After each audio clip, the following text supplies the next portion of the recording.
ਸਿਆਸਤ, ਵਪਾਰ, ਖੇਡਾਂ ਤੇ ਫਿਲਮ ਜਗਤ ਦੇ ਨਾਲ ਦੇਸ਼ ਦੁਨੀਆ ਦੀ ਹਰ ਵੱਡੀ ਖਬਰ ਦੇ ਲਈ ਹੁਣੇ ਡਾਊਨਲੋਡ ਕਰੋ ਦੇਸ਼ ਦੀ number 1 news app Dainik Savera Times. ਪਿਆਰੇ ਪੰਜਾਬੀਓ, 23 ਮਾਰਚ ਕੋਰੋਨਾ ਦੇ ਖਿਲਾਫ ਜੰਗ ਦੀ ਤੂਤੀ ਬੋਲ ਗਈ ਸੀ। ਘੁੱਗੂ ਬੋਲ ਰਿਹਾ ਸੀ ਔਰ ਵੱਡਾ ਐਲਾਨ ਹੋ ਗਿਆ ਸੀ। ਖਲਬਲੀ ਮਚ ਗਈ ਸੀ, ਸਹਿਮ ਛਾ ਗਿਆ ਸੀ, ਥੋੜਾ ਭੈ ਵੀ ਸੀ ਵੀ ਹੋਊਗਾ ਕੀ। ਔਰ 2 ਦਿਨਾਂ 'ਚ ਜੋ ਵਾਪਰਿਆ ਮੇਰੀ ਜ਼ਿੰਦਗੀ ਪੂਰੀ ਤਰ੍ਹਾਂ ਤਬਦੀਲ ਕਰਤੀ। ਪਹਿਲੀ ਰਾਤ ਮੈਨੂੰ ਇਹ ਪਤਾ ਲੱਗਿਆ ਵੀ ਸਾਡੇ 2 ਕਾਉਂਸਲਰ ਲਾਡੋ ਭਲਵਾਨ ਤੇ ਅਮਰ ਔਰ ਮਾੜਾ ਮੋਟਾ ਸੈਣੀ ਦੇ ਘਰੇ ਵੀ ਕਰੀਬ 200 ਜਨਾਨੀਆਂ ਦਾ ਝੁੰਡ। ਔਰ ਜਦੋਂ ਕੋਈ ਔਰਤ ਆਪਣੇ ਘਰੋਂ ਨਿਕਲਦੀ ਹੈ ਤਾਂ ਮਜਬੂਰੀ 'ਚ ਨਿਕਲਦੀ ਹੈ, ਯਾਦ ਰੱਖਣਾ। ਉਹ ਦਰਵਾਜ਼ੇ ਭੰਨ ਕੇ ਔਰ ਕਈ ਥਾਵਾਂ ਦੇ ਦਰਵਾਜ਼ੇ ਟੱਪ ਕੇ ਘਰਾਂ ਦੇ ਅੰਦਰ ਆ ਵੜੀਆਂ ਕਾਉਂਸਲਾਂ ਦੇ ਔਰ ਕਹਿਣ ਲੱਗੀਆਂ ਵੀ ਭਾਈ ਸਾਡੀ ਰੋਟੀ ਦਾ ਪ੍ਰਬੰਧ ਕਰੋ। ਇਹ ਮੇਰੇ ਲਈ ਇੱਕੋ ਦਮ ਸਤਰਕ ਹੋਣ ਦੀ ਲੋੜ ਸੀ। ਮੈਨੂੰ ਮਜਬੂਰੀ ਦੇ ਵਿੱਚ ਅਗਲੇ 1 ਦਿਨ ਬਾਅਦ ਨਿਕਲਣਾ ਪਿਆ ਕਿਉਂਕਿ ਰਾਤ ਨੂੰ ਇਹ ਨਿਊਜ਼ ਕਨਫਰਮ ਹੋ ਗਈ ਹਰ ਪਾਸਿਓਂ। ਡਿਸਟ੍ਰੈਸ ਕਾਲ ਕੀਤੀ ਔਰ ਡਿਪਟੀ ਕਮਿਸ਼ਨਰ ਸਾਹਿਬ ਸਾਡਾ ਸ਼ਿਵਦਲਾਲ ਕਮਾਲ ਦਾ ਬੰਦਾ, ਫਟ ਅੱਧੇ ਘੰਟੇ ਦੇ ਵਿੱਚ ਮੀਟਿੰਗ ਹੋਈ, ਕਾਉਂਸਲਰਾਂ ਦੇ ਨਾਲ ਸਾਰਾ ਕੁਝ ਕਨਫਰਮ ਕੀਤਾ ਤੇ ਉਹਨੂੰ ਕੁਝ ਮੰਗਾਂ ਰੱਖੀਆਂ। ਤੁਸੀਂ ਹੈਰਾਨ ਹੋਵੋਗੇ ਕਿ ਸਰਕਾਰ ਇੰਨੀ ਕੁ ਸਤਰਕ ਸੀ, ਇੰਨੀ ਕੁ ਸਜਗ ਸੀ ਔਰ ਐਡਮਿਨਿਸਟ੍ਰੇਸ਼ਨ ਇੱਕ ਮੁੱਠ ਹੋ ਕੇ ਚੁਣੇ ਨੁਮਾਇੰਦਿਆਂ ਨਾਲ ਇਸ ਤਰ੍ਹਾਂ ਕੰਮ ਕਰ ਰਹੀ ਸੀ ਵੀ 3 ਘੰਟਿਆਂ ਦੇ ਵਿੱਚ ਜੋ ਸਾਡੀਆਂ ਮੰਗਾਂ ਸੀ ਉਹ ਬਿਨ ਪੂਰੀਆਂ ਹੋਈਆਂ। ਚੱਕੀਆਂ ਖੁੱਲ੍ਹ ਗਈਆਂ ਔਰ ਜਿਨ੍ਹਾਂ ਦੇ ਘਰੇ ਤੋੜੇ ਰੱਖੇ ਸੀ ਉਹ ਚੱਕੀਆਂ ਤੇ ਪਹੁੰਚ ਕੇ ਪੀਣਾ ਸ਼ੁਰੂ ਹੋ ਗਿਆ। ਮੈਡੀਕਲ ਹਾਲ ਕਰੀਬ ਮੈਡੀਕਲ ਦੀਆਂ ਦੁਕਾਨਾਂ ਜਿਹੜੀਆਂ ਨੇ ਉਹ 600-1200 ਚੋਂ ਖੁੱਲ੍ਹ ਗਈਆਂ। ਕੋਨੇ ਵਾਲੀਆਂ ਦੁਕਾਨਾਂ ਕਰਿਆਨੇ ਦੀਆਂ ਖੁੱਲ੍ਹ ਗਈਆਂ, ਲੇਕਿਨ ਜਿਹੜੀ ਸਪਲਾਈ ਸੀ ਪਿੱਛੋਂ ਥੋਕ ਵਾਲੀ ਉਹ ਬਾਰਡਰਾਂ ਦੇ ਉੱਤੇ ਫਸੀ ਹੋਈ ਸੀ ਔਰ ਉਹ ਵੀ ਪੋਲੇ ਸ਼ੁਰੂ ਹੋ ਗਈ ਔਰ ਹਦਾਇਤ ਹੋ ਗਈ ਵੀ ਹੋਰਡਿੰਗ ਕਿਸੇ ਨੇ ਨਹੀਂ ਕਰਨੀ ਔਰ ਹਰ ਸਮਾਨ ਲੋਕਾਂ ਤੱਕ ਪਹੁੰਚਣਾ ਚਾਹੀਦਾ। 2 ਫਾੜ ਕਰ ਦਿੱਤੇ ਗਏ ਮੇਰੀ ਕੌਂਸਟੀਟਿਊਂਸੀ ਦੇ ਲੋਕ। ਇੱਕ ਜਿਹੜੇ ਪੈਸੇ ਦੇ ਕੇ ਅਨਾਜ ਖਰੀਦ ਸਕਦੇ ਸੀ, ਦੂਜੇ ਜਿਹੜੇ ਅਨਾਜ ਖਰੀਦ ਨਹੀਂ ਸਕਦੇ ਸੀ ਔਰ ਬਹੁਤੇ ਉਹੀ ਸੀ। ਮੇਰੀ ਕੌਂਸਟੀਟਿਊਂਸੀ ਦੇ ਵਿੱਚ ਜੇ 2.5 ਲੱਖ ਲੋਕ ਨੇ, 70 ਤੋਂ ਉੱਤੇ ਵੋਟਾਂ ਨੇ ਤੇ ਕਰੀਬ 40,000 ਨੂੰ ਅਨਾਜ ਖਰੀਦਣ ਦੀ ਲੋੜ ਨਹੀਂ ਪੈਂਦੀ। ਉਹਨਾਂ ਕੋਲ ਸਟਾਕ ਵੀ ਕੀਤਾ ਔਰ ਉਹ ਬੜੇ ਸੰਪੰਨ ਨੇ। ਲੇਕਿਨ 2,10,000 ਲੋਕ ਉਸ ਘੇਰੇ 'ਚ ਆ ਗਏ ਜਿਹਦੇ 'ਚ ਉਹ ਜ਼ਰੂਰਤਮੰਦ ਬਣ ਗਏ ਔਰ ਉਹਨਾਂ ਦੀ ਮਜਬੂਰੀ ਸੀ ਕਿ ਲੋਕਡਾਊਨ 'ਚੋਂ ਬਾਹਰ ਨਹੀਂ ਸੀ ਨਿਕਲ ਸਕਦੇ ਸੀ ਔਰ ਪਰਪਸ ਡਿਫੀਟ ਹੋ ਜਾਂਦਾ। ਸਵਾਲ ਇਹ ਹੈ ਵੀ ਮਕਸਦ ਹਾਰ ਜਾਂਦਾ ਅਗਰ ਲੋਕ ਮਜਬੂਰੀ 'ਚ ਘਰਾਂ 'ਚੋਂ ਬਾਹਰ ਨਿਕਲਣ ਲੱਗ ਜਾਂਦੇ ਔਰ ਹਜੂਮ 100-200 ਦਾ ਇਹ ਖਤਰੇ ਦਾ ਸੰਕੇਤ ਸੀ। 4 ਕਰਿਆਨੇ ਦੀਆਂ ਦੁਕਾਨਾਂ ਖਲਾਈਆਂ ਡਿਪਟੀ ਕਮਿਸ਼ਨਰ ਦੀ ਮਦਦ ਤੋਂ ਬਾਅਦ ਔਰ ਇਹ ਕਿਹਾ ਯਾਰਾਂ ਦੋਸਤਾਂ ਦੀ ਮਦਦ ਨਾਲ ਭਈ ਕਰਿਆਨੇ ਵਾਲਿਓ ਜੋ ਕੁਝ ਹੈ, ਜੋ ਕੋਈ ਮੰਗਦਾ ਹੈ। ਲਾਡੋ ਦੇ ਘਰੇ ਪਹਿਲੇ ਦਿਨ 400 ਤੋੜੇ। ਅਸੀਂ 2 ਦਿਨਾਂ ਦੇ ਅੰਦਰ ਕਰੀਬ 6 ਤੋਂ 7,000 ਪਰਿਵਾਰਾਂ ਨੂੰ ਯਾਨੀ ਕਿ 35,000 ਲੋਕਾਂ ਨੂੰ ਅਨਾਜ ਪਹੁੰਚਾਤਾ ਸੀ ਔਰ ਇਸ ਔਖੀ ਘੜੀ ਦੇ ਵਿੱਚ ਸਰਕਾਰ ਨੇ ਸਾਡੀ ਸੁਣੀ ਔਰ ਠਾਂ ਕਰਦੀ ਗੋਲੀਆਂ 23,000 BPL ਕਾਰਡਾਂ ਨੂੰ ਮਦਦ ਆਈ ਔਰ ਕਣਕ 23,000 ਪਰਿਵਾਰਾਂ ਦੇ ਕੋਲ ਪਹੁੰਚੀ। ਮਤਲਬ ਕਿ BPL ਕਾਰਡਾਂ ਦਾ ਜਿਹੜਾ ਟੋਟਲ ਏਰੀਆ ਸੀ ਕਵਰੇਜ ਦਾ ਉਹ ਕਰੀਬ 90-92,000 ਲੋਕ, ਜੇ 4 ਇੱਕ ਪਰਿਵਾਰ ਦੇ ਵਿੱਚ ਲਈ 90-92,000 ਲੋਕਾਂ ਤੱਕ 6 ਮਹੀਨਿਆਂ ਦੀ ਕਣਕ ਠਾਂ ਕਰਦੀ ਪਹੁੰਚੀ। ਔਰ ਉਹਦੇ ਨਾਲ ਤੁਸੀਂ ਇਹ ਵੇਖੋ ਕਿ ਪੰਜਾਬ ਪੁਲਿਸ ਆਫਨ ਬੜੇ ਲੋਕ ਨਿੰਦਾ ਕਰਦੇ ਆ ਪਰ ਮੈਂ ਅੱਜ ਬਹੁਤ ਜ਼ਬਰਦਸਤ ਤਾਰੀਫ ਕਰ ਰਿਹਾ। ਪੱਗ ਉੱਚੀ ਕੀਤੀ। ਉਹਨਾਂ ਨੇ ਕੀ ਕੀਤਾ ਕਿ ਇੱਕ ਤੋੜਾ ਲੋੜਵੰਦ ਪਰਿਵਾਰਾਂ ਨੂੰ ਦਿੱਤਾ ਔਰ ਰਜ਼ਾਮੰਦੀ ਦੇ ਨਾਲ, ਜਿਹਦਾ ਨੀਲਾ ਕਾਰਡ ਸੀ ਉਹਨੇ ਆਪ ਰਜ਼ਾਮੰਦੀ ਦੇ ਨਾਲ ਉਹ ਤੋੜਾ ਦਿੱਤਾ। ਸੋ ਕਰੀਬ 1 ਲੱਖ ਲੋਕ ਕਵਰ ਹੋਏ ਪਿਆਰੇ ਪੰਜਾਬੀਓ ਔਰ ਥੋੜੀ ਜੀ ਰਾਹਤ ਦੀ ਸਾਹ ਮਿਲੀ ਔਰ ਸੱਚ ਪੁੱਛੋ ਤਾਂ ਪਹਿਲੀ ਰਾਤ ਚੈਨ ਦੀ ਨੀਂਦ ਆਈ। ਹੁਣ ਪਿਆਰੇ ਪੰਜਾਬੀਓ, ਸਵਾਲਾਂ ਚੋਂ ਵੱਡਾ ਸਵਾਲ ਉੱਭਰਿਆ। It was staring at us like a barrel ਕਿ ਲੋੜਵੰਦ ਕੌਣ ਹੈ, ਜ਼ਰੂਰਤਮੰਦ ਕੌਣ ਹੈ।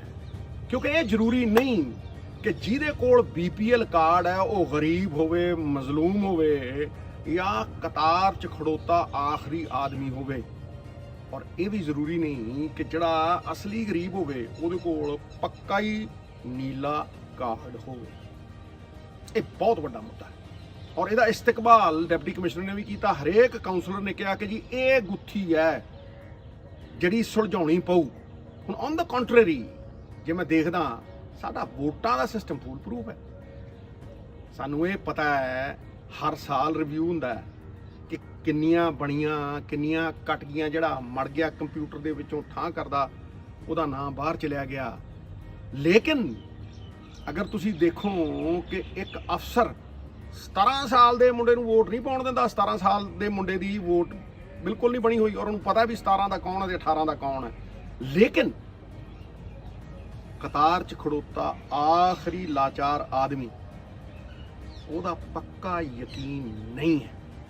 ਇਹ ਸੀ ਸਭ ਤੋਂ ਵੱਡੀ ਸਮੱਸਿਆ ਜਿਹਦੇ ਕਰਕੇ ਅੱਜ ਇਹ ਸ਼ੋਅ ਹੋ ਰਿਹਾ ਔਰ ਅੱਜ ਵੀ ਇਹ ਭਾਰਤ ਨੂੰ ਗੁੱਥੀ ਸੁਲਝਾਉਣੀ ਪਊ। ਹੁਣ ਜੇ ਤੁਸੀਂ ਵੇਖੋ ਕਿ ਸਰਵੇ ਕਦ ਹੋਇਆ ਸੀ, ਜਿਹੜਾ ਇਹ ਤੈਅ ਕਰਦਾ ਹੈ ਸਰਕਾਰ ਦੇ ਮਾਪਦੰਡਾਂ ਦੇ ਨਾਲ, ਜਿਹੜਾ ਕਿ ਹਰੇਕ ਅਫਸਰ ਨੂੰ ਪਤਾ ਹੈ ਕਿ ਗਰੀਬ ਕੌਣ ਹੈ, ਇਹ 2011 ਦੇ ਵਿੱਚ ਹੋਇਆ ਸੀ।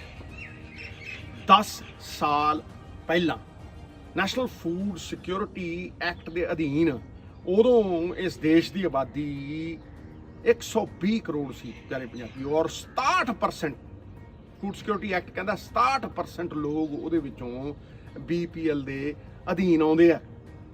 ਇਹਦਾ ਮਤਲਬ ਕਰੀਬ 80 ਕਰੋੜ ਲੋਕ 120 ਦੇ ਵਿੱਚੋਂ 120 ਕਰੋੜ ਦੇ ਵਿੱਚੋਂ BPL ਸੀ। ਲੇਕਿਨ ਪਿਛਲੇ 10 ਸਾਲਾਂ 'ਚ ਕਿਉਂਕਿ ਸਰਵੇ ਨਹੀਂ ਹੋਇਆ, ਲੇਕਿਨ ਆਬਾਦੀ ਤਾਂ ਨਹੀਂ ਰੁਕੀ। ਆਬਾਦੀ ਤੇ ਵੱਧਦੀ ਤੁਰੀ ਗਈ 120 ਕਰੋੜ ਤੋਂ 137 ਕਰੋੜ ਤੇ ਹੈ ਅੱਜ।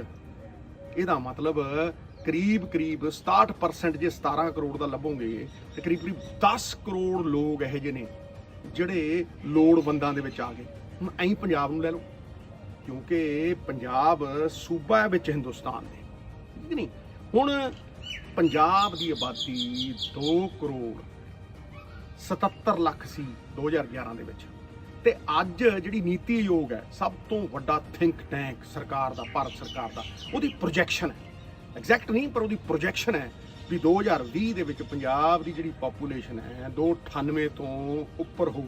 ਮਤਲਬ 3 ਕਰੋੜ ਦੇ ਲਾਗੇ ਤਾਗੇ ਪੰਜਾਬ ਦੀ ਪਾਪੂਲੇਸ਼ਨ ਹੈ। ਇਹਦਾ ਮਤਲਬ ਕਰੀਬ 21-22 ਲੱਖ ਲੋਕ ਵੱਧ ਗਏ। ਜੇ ਉਹਨਾਂ ਦਾ 67% ਲਾਓ ਤੇ ਕਰੀਬ 14 ਲੱਖ ਲੋਕਾਂ ਨੂੰ ਹੋਰ ਨੀਲੇ ਕਾਰਡਾਂ ਦੀ ਲੋੜ ਹੈ। ਜੇ ਇੱਕ ਪਰਿਵਾਰ 'ਚ 4 ਲਾਏ ਤੇ ਹਰੇਕ ਕਨਸਟੀਚੁਐਂਸੀ 117 ਦੇ ਵਿੱਚ ਕਰੀਬ 2 ਤੋਂ 5000 ਕਾਰਡਾਂ ਦੀ ਪਾਪੂਲੇਸ਼ਨ ਦੇ ਹਿਸਾਬ ਦੇ ਨਾਲ ਅੱਜ ਲੋੜ ਹੈ। ਇਹ ਦਿਸ਼ਾ ਨਿਰਦੇਸ਼ ਇਹ ਆਪਦਾ ਨੇ ਦਿੱਤੇ ਹੈ, ਅਸੀਂ ਕੀਤਾ ਹੈ, ਪਰ ਹੋਰ ਉੱਭਰਨ ਦੀ ਲੋੜ ਹੈ, ਥੋੜਾ ਅੱਗੇ ਜਾਣ ਦੀ। The biggest room in this world is a room for improvement। ਔਰ ਇਹ ਬਿਹਤਰੀ ਦਾ ਸਕੋਪ ਕਿੱਥੇ ਹੈ? ਇੱਕ ਹੋਰ ਮੁਸੀਬਤ ਨੇ ਨਾਗ ਵਾਂਗੂ ਫਣ ਚੁੱਕਿਆ। ਜਿਹੜੇ ਸਾਡੇ ਪ੍ਰਵਾਸੀ ਭਰਾ ਨੇ, ਮਹਿਮਾਨ ਜੋ ਹਮਾਰਾ ਹੋਤਾ ਹੈ ਉਹ ਜਾਨ ਸੇ ਪਿਆਰਾ ਹੋਤਾ ਹੈ, ਜਿਹੜੇ ਆਪਦੇ ਘਰ ਛੱਡ ਕੇ ਮਜਬੂਰੀ ਦੇ ਵਿੱਚ ਇੱਥੇ ਕੰਮ ਕਰਨ ਆਏ ਆ।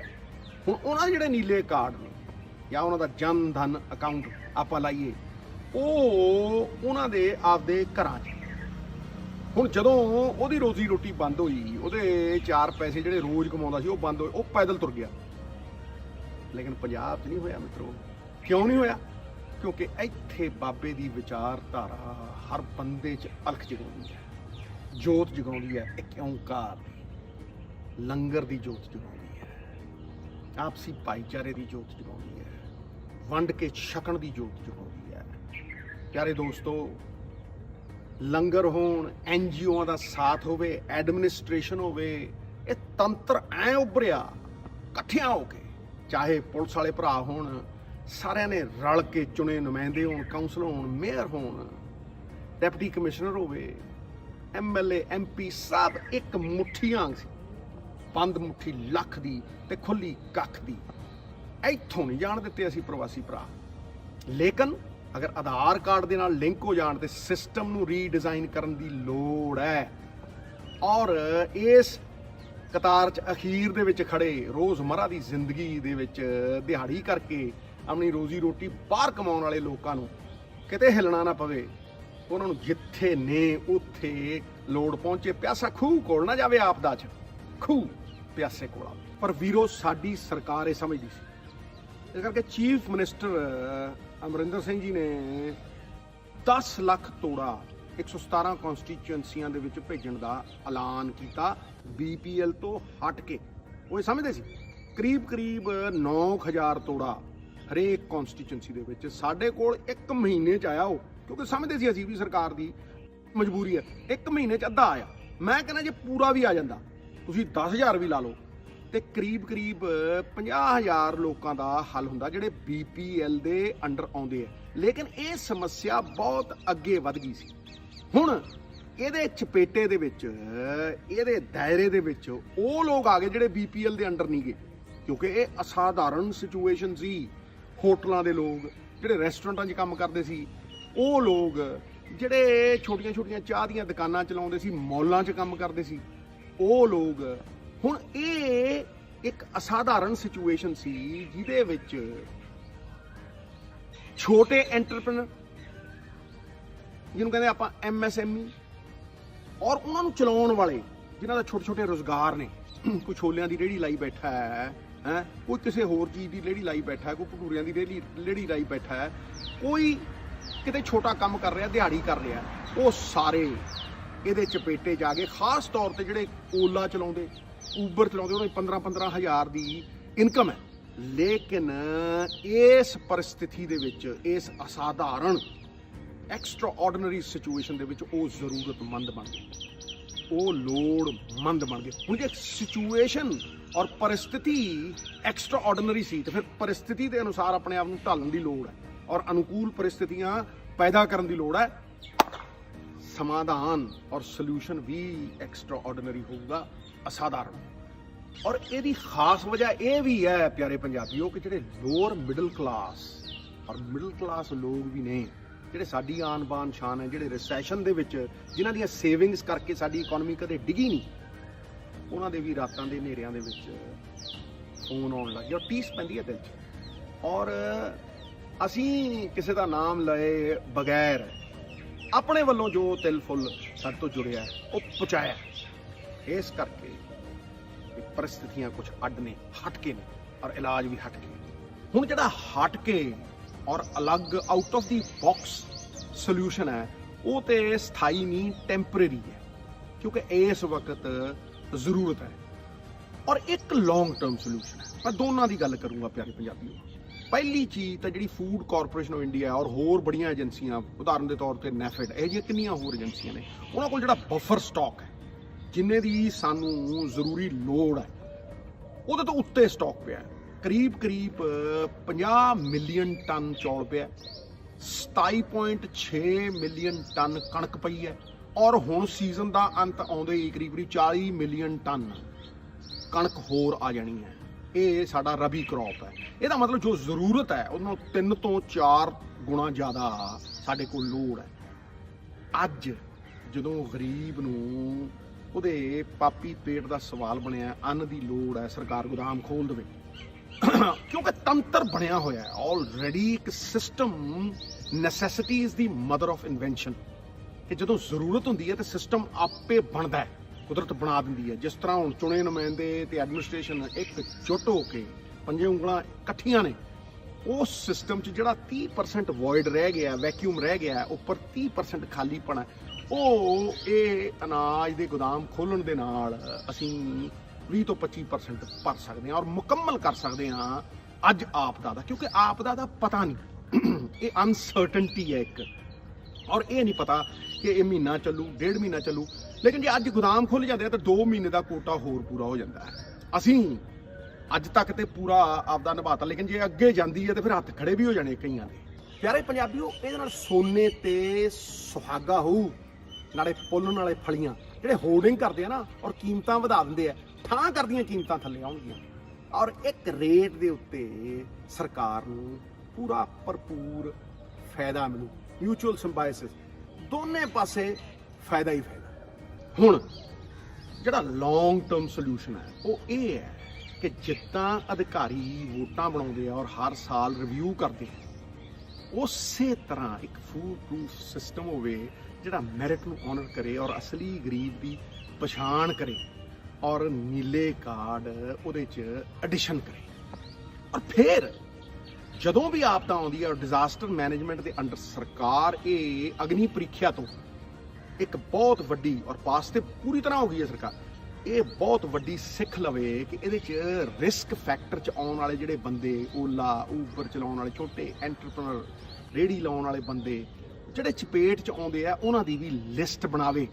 ਕਿਉਂਕਿ ਮਕਸਦ ਇਹ ਹੈ ਕਿ ਜਿਹੜੇ ਤੋੜੇ ਸਰਕਾਰ ਨੇ ਭੇਜੇ ਵੀ ਸੀ ਜਾਂ ਅੱਗੇ ਨੂੰ ਕਦੇ ਆਪਦਾ ਆਉਂਦੀ, ਔਰ ਆਪਦਾ ਬੜੇ ਤਰ੍ਹਾਂ ਦੀ, ਉਹ 'ਚ ਭੂਕੰਪ ਹੋ ਸਕਦਾ ਹੈ, ਉਹ 'ਚ ਫਾਇਰ ਹੋ ਸਕਦੀ ਹੈ, ਉਹ 'ਚ ਫਲੱਡਸ ਹੋ ਸਕਦੇ ਹੈ। 2 ਦਿਨਾਂ ਦੇ ਵਿੱਚ ਸਮੱਗਰੀ ਪਹੁੰਚੇ, 2 ਦਿਨਾਂ ਦੇ ਵਿੱਚ ਹੈਲਪ ਪਹੁੰਚੇ, ਔਰ ਇਹ ਜਿਹੜੀ ਖਲਬਲੀ ਹੈ ਨਾ, ਇਹਦੇ ਚੋਂ ਉੱਭਰ ਕੇ ਸਰਕਾਰ ਮਹਾਬਲੀ ਹੋ ਕੇ ਨਿਕਲੇ। ਖਲਬਲੀ ਚੋਂ ਮਹਾਬਲੀ, ਇਹ ਮੂਲ ਮੰਤਰ ਹੈ। ਔਰ ਤਲਬ ਗੱਲ ਇਹ ਹੈ ਕਿ ਜਦੋਂ ਇਕਨੋਮਿਕ ਸੱਟ ਵੱਜੀ ਔਰ ਇਕਨੋਮਿਕ ਐਕਟੀਵਿਟੀ ਬੰਦ ਹੋ ਗਈ, ਤੇ ਸਭ ਤੋਂ ਵੱਧ ਜਿਹੜਾ ਸਾਡਾ ਪ੍ਰੋਪੈਲਰ ਹੈ, ਜਿਹੜਾ ਪਹੀਆ, ਜਿਹੜਾ ਚੱਕਾ ਹੈ ਜਿਹਦੇ ਉੱਤੇ ਇਕਨੋਮੀ ਘੁੰਮਦੀ ਹੈ, ਉਹ ਹੈ ਕੰਸਟਰਕਸ਼ਨ। ਔਰ ਕੰਸਟਰਕਸ਼ਨ ਨਿਰਭਰ ਹੈ ਕੰਸਟਰਕਸ਼ਨ ਦੀ ਲੇਬਰ ਦੇ ਉੱਤੇ। ਹੁਣ ਇਸ ਖਾਸ ਦਾਇਰੇ ਦੇ ਲਈ ਸਰਕਾਰ ਦੇ ਕੋਲ ਕੰਸਟਰਕਸ਼ਨ ਵੈਲਫੇਅਰ ਲੇਬਰਰਸ ਫੰਡ ਹੈ। 52,000 ਕਰੋੜ ਸੀ, ਉਹਦੇ ਚੋਂ ਕੁਛ ਤੇ ਖਰਚ ਹੋ ਗਿਆ, 31,000 ਕਰੋੜ ਪਿਆ ਸੀ। ਪ੍ਰਾਈਮ ਮਿਨਿਸਟਰ ਨੇ ਨਿਰਦੇਸ਼ ਦਿੱਤੇ ਚੀਫ ਮਿਨਿਸਟਰਾਂ ਨੂੰ ਵੀ ਉਹ ਤੁਸੀਂ ਖਰਚ ਸਕਦੇ ਹੋ, ਔਰ ਸਾਡਾ ਚੀਫ ਮਿਨਿਸਟਰ ਨੇ 3,000 ਰੁਪਏ ਹਰੇਕ ਲੇਬਰ ਕਰਨ ਵਾਲੇ ਨੂੰ, ਕੰਸਟਰਕਸ਼ਨ ਦੇ ਇਸ ਦਾਇਰੇ ਦੇ ਵਿੱਚ ਕੰਸਟਰਕਸ਼ਨ ਵਰਕਰ ਨੂੰ ਉਹ ਪਹੁੰਚਾਉਣੇ ਸ਼ੁਰੂ ਕਰ ਦਿੱਤੇ। ਲੇਕਿਨ ਪਿਆਰੇ ਪੰਜਾਬੀਓ, ਇੱਥੇ ਮੁੱਦਾ ਕੀ, ਜਿੰਨੀਆਂ ਲੇਬਰ ਯੂਨੀਅਨਾਂ ਨੇ ਉਹ ਇਹ ਮੰਨਦੀਆਂ ਨੇ ਕਿ ਕਰੀਬ ਅੱਧੇ ਜਿਹੜੇ ਲੇਬਰਰ ਨੇ ਉਹ ਰਜਿਸਟਰਡ ਨਹੀਂ ਹੈਗੇ ਇਸ ਐਕਟ ਦੇ ਅਧੀਨ, ਜਿਹੜਾ ਲੇਬਰ ਵਾਲਾ ਐਕਟ ਹੈ। ਲੇਕਿਨ ਪੰਜਾਬ ਸਰਕਾਰ ਕੀ ਸਾਰੇ ਸਟੇਟਾਂ ਦੀ ਸਰਕਾਰ ਆਪ ਮੰਨਦੀ ਹੈ ਵੀ 1/3 ਰਜਿਸਟਰਡ ਨਹੀਂ। ਮੈਂ ਇਹ ਸਮਝਦਾ ਕਿ ਇਸ ਆਪਦਾ ਚੋਂ ਸਭ ਤੋਂ ਵੱਡੀ ਲੋੜ ਇਹ ਹੈ ਸਿੱਖਣ ਦੀ ਕਿ ਇਹ ਲੋਕ ਜਿਹੜੇ ਕਿ ਅਹਿਮ ਹਿੱਸਾ ਨੇ ਸਮਾਜ ਦਾ, ਸਾਡੀਆਂ ਬਾਹਾਂ ਨੇ, ਜਿਨ੍ਹਾਂ ਦੇ ਬਿਨਾਂ ਕੰਸਟਰਕਸ਼ਨ ਇੰਡਸਟਰੀ ਐਗਜ਼ਿਸਟ ਨਹੀਂ ਕਰ ਸਕਦੀ। ਔਰ ਜਦੋਂ ਰਿਸੈਸ਼ਨ ਆਇਆ ਸੀ ਅਮਰੀਕਾ ਦੇ ਵਿੱਚ, ਤੇ ਪ੍ਰੈਜ਼ੀਡੈਂਟ ਰੂਜ਼ਵੈਲਟ ਨੇ ਕੱਲੀਆਂ ਸੜਕਾਂ ਬਣਾ ਕੇ ਸਾਰੇ ਉਸ ਆਰਥਿਕ ਡਗਮਗਾਂਦੀ ਸਥਿਤੀ ਦੇ ਵਿੱਚੋਂ ਅਮਰੀਕਾ ਕੱਢਤਾ ਸੀ।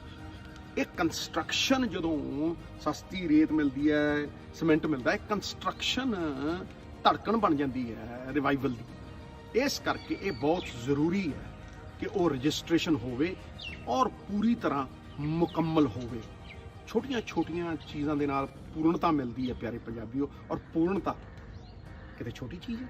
ਹੁਣ ਪਿਆਰੇ ਪੰਜਾਬੀਓ, ਸਹੀ ਕੀ ਹੈ ਇਹਨੂੰ ਜਾਣ ਕੇ ਉਹ ਤੇ ਅਮਲ ਨਾ ਹੋਵੇ, ਉਹ ਗੱਲ ਜੱਚਦੀ ਨਹੀਂ। ਵੇਖੋ, ਜਿਹੜਾ ਚਤੁਰ ਨਿਸ਼ਾਨੇਬਾਜ਼ ਹੁੰਦਾ ਨਾ, ਅਰਜੁਨ ਵਰਗਾ, ਉਹ ਤੀਰ ਛੱਡਣ ਤੋਂ ਪਹਿਲਾਂ ਨਿਸ਼ਾਨਾ ਸਾਧ ਲੈਂਦਾ। ਜਿਹਦੇ 'ਚ ਬੁੱਧੀ ਹੁੰਦੀ ਹੈ ਨਾ, ਉਹ ਬੱਦਲਾਂ ਨੂੰ ਵੇਖ ਕੇ ਜਾਮਾਂ ਪਾ ਲੈਂਦਾ। ਔਰ ਮੇਰਾ ਆਦਰ ਹਰ ਉਸ ਬੰਦੇ ਲਈ ਔਰ ਸਰਕਾਰ ਲਈ ਹੈ ਜਿਹੜੀ ਕੱਲ ਤੋਂ ਅੱਜ ਬਿਹਤਰ ਹੋਵੇ, ਇਹਨੂੰ ਇੰਪਰੂਵ ਕਰਦੀ ਹੋਵੇ, ਇਵੋਲਵ ਕਰਦੀ ਹੋਵੇ। 3 ਥਾਵਾਂ ਦੇ ਉੱਤੇ ਇਹ ਸਕੋਪ ਹੈਗਾ ਬਿਹਤਰ ਹੋਣ ਦਾ। ਕਿਹੜਾ? ਪਹਿਲਾ, BPL ਕਾਰਡ। ਜਿਵੇਂ ਸਾਡਾ ਵੋਟਾਂ ਦਾ ਸਿਸਟਮ ਹੈ, ਅਸਲੀ ਗਰੀਬ ਦੀ ਪਛਾਣ ਹੋਵੇ, ਔਰ ਜਿਹੜੇ ਸਾਡੇ ਕੋਲ ਐਗਜ਼ਿਸਟਿੰਗ ਨੀਲੇ ਕਾਰਡ ਨੇ ਉਹਦੇ 'ਚ ਉਹਨਾਂ ਦੀ ਐਡੀਸ਼ਨ ਹੋਵੇ। ਦੂਜੀ, ਕਿ ਜਿਹੜੀ ਰਿਸਕ ਦੇ ਵਿੱਚ ਲੋਕ ਆਮ ਰੋਜ਼ਮਰਾ ਦੀ ਜ਼ਿੰਦਗੀ 'ਚ ਬੜੇ ਖੁਸ਼ਹਾਲ ਨੇ, ਜਿਵੇਂ ਸਮੌਲ ਤੇ ਮੀਡੀਅਮ ਐਂਟਰਪ੍ਰਾਈਜ਼ਰ, ਜਿਵੇਂ ਓਲਾ ਚਲਾਉਣ ਵਾਲਾ, ਊਬਰ ਚਲਾਉਣ ਵਾਲਾ, ਛੋਲਿਆਂ ਦੀ ਰੇਹੜੀ ਲਾਉਣ ਵਾਲਾ, ਹਾਂਜੀ, ਮੌਲਾਂ 'ਚ ਕੰਮ ਕਰਨ ਵਾਲਾ, ਚਾਹ ਦੀ ਦੁਕਾਨ ਚਲਾਉਣ ਵਾਲਾ, ਇਹ ਲੋਕਾਂ ਦੇ ਲਈ ਉਹ ਪਰਿਸਥਿਤੀ ਜਿਹੜੀ ਹੈ ਆਪਦਾ ਦੀ, ਉਹਨੂੰ ਜ਼ਰੂਰਤਮੰਦ ਬਣਾ ਦਿੰਦੀ ਹੈ, ਉਹਨੂੰ ਇੱਕੋ ਦਮ ਉਹਦੀ ਜ਼ਿੰਦਗੀ ਨੂੰ ਤਬਦੀਲ ਕਰ ਦਿੰਦੀ ਹੈ। ਉਹਦੇ ਕੋਲ 1 ਜਾਂ 2 ਦਿਨਾਂ ਦੇ ਵਿੱਚ ਜ਼ਰੂਰਤਮੰਦ ਨੂੰ ਉਹਦੀ ਲੋੜ ਮੁਤਾਬਕ ਸਮੱਗਰੀ ਪਹੁੰਚੇ, ਹੈਲਪ ਪਹੁੰਚੇ। ਇਹ ਦੂਸਰਾ ਵਰਗ ਹੈ। ਤੇ ਤੀਸਰਾ ਵਰਗ ਸਾਡੀ ਜਿੰਦ ਜਾਨ ਮਜ਼ਦੂਰ ਵਰਗ, ਜਿਹਦੇ ਲਈ ਸਰਕਾਰ ਨੇ ਮਾਪਦੰਡ ਬਣਾਏ ਨੇ, ਲੇਕਿਨ ਉਹਨਾਂ ਦੀ ਰਜਿਸਟ੍ਰੇਸ਼ਨ ਹੋਣ ਦੇ ਵਿੱਚ ਥੋੜਾ ਜਿਹਾ ਸਕੋਪ ਹੋਰ ਵਧਾਈਏ ਔਰ 1/3 ਜਿਹੜੇ ਰਜਿਸਟਰਡ ਨਹੀਂ ਹੈ ਔਰ ਲੇਬਰ ਯੂਨੀਅਨ ਜਿਹੜੀ ਕਹਿੰਦੇ ਉਹਦਾ ਮਤਲਬ ਵਿੱਚ ਵਿਚਾਲਾ ਮਾਰਗ ਤੈਅ ਕਰਕੇ ਉਹ ਰਜਿਸਟ੍ਰੇਸ਼ਨ ਨੂੰ ਵਧਾਈਏ ਤੇ ਫਿਰ ਮੈਨੂੰ ਲੱਗਦਾ ਹੈ ਕਿ responsibility will make us better. ਉੱਤਰਦਾਇਤਵ ਯੋਗਤਾ ਔਰ ਤਾਕਤ ਦੇ ਨਾਲ ਚੱਲਦਾ। ਤਾਕਤ ਤੇ ਲੋਕਾਂ ਨੇ ਦੇਤੀ ਔਰ ਉਹ ਲੋਕਾਂ ਤੱਕ ਮੁੜ ਵੀ ਰਹੀ ਹੈ ਔਰ ਸਰਕਾਰ ਨੇ ਬਹੁਤ ਵਧੀਆ ਕੰਮ ਕੀਤਾ ਹੈ, ਲੇਕਿਨ ਬਿਹਤਰੀ ਦਾ ਸਕੋਪ ਹੈ ਔਰ ਜੋ ਬਿਹਤਰ ਹੈ ਪਿਆਰੇ ਪੰਜਾਬੀਓ ਉਸੇ ਸਵੀਕਾਰਾ ਸਭ ਨੇ। ਜਿੱਤੇਗਾ ਪੰਜਾਬ, ਜਿੱਤੇਗੀ ਪੰਜਾਬੀਅਤ, ਜਿੱਤੇਗਾ ਹਿੰਦੁਸਤਾਨ, ਜਿੱਤੇਗਾ ਸਾਰਾ ਜਹਾਨ।